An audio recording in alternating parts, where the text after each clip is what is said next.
So punching back at President Trump, Iran's foreign minister now saying Iran's nuclear facilities have not been obliterated, and even suggesting Tehran still holds leverage in any negotiations over its nuclear program, negotiations that Iran says are still ongoing and that so far there's no agreement for a meeting with the U.S. House Speaker Mike Johnson asked today about whether those talks should even take place.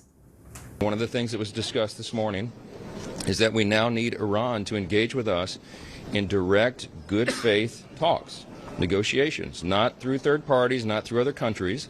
They need to sit down at the table with us and ensure that this peace is truly lasting. We're on the verge of a real peace in the Middle East for the first time in a long time, and that's because of the decisive leadership of the United States.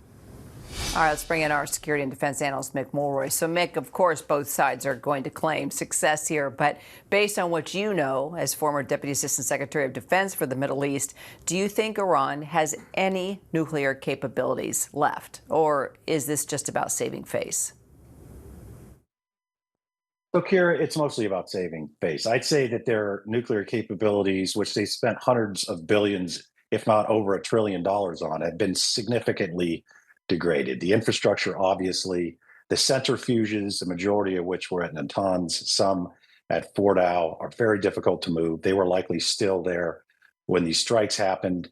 The question, of course, is where is this enriched uranium, up to 60%? Some believe it was still in the facility.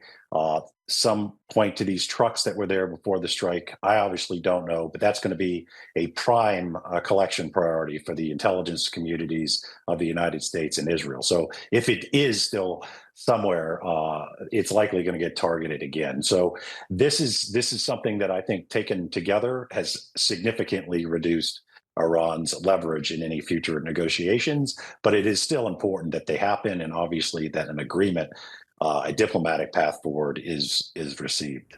Well, let me follow up on that, because Tehran says it does still hold leverage in potential future negotiations over its nuclear program. So in what ways?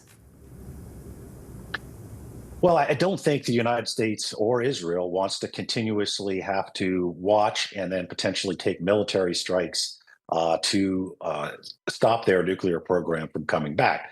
So the best way to do that without the need for these strikes would be a negotiated new nuclear agreement that is verifiable. So groups like the IAEA can get into the facilities, they can look for other facilities, they can essentially ensure that Iran does not have a nuclear program that could lead to a nuclear bomb. So from the U.S. perspective, they would like no enrichment in Iran. And what does Iran get out of it? They get major sanctions relief, which is really going to be helpful for their economy. They have very innovative, very educated people who would do very well on the global scene in economics if they had these reduction in sanctions. So there's a big benefit for Iran to do this. Hopefully, there's a way that this can be done where Iran can feel like they're saving face, but also get to an agreement that the United States is willing to accept.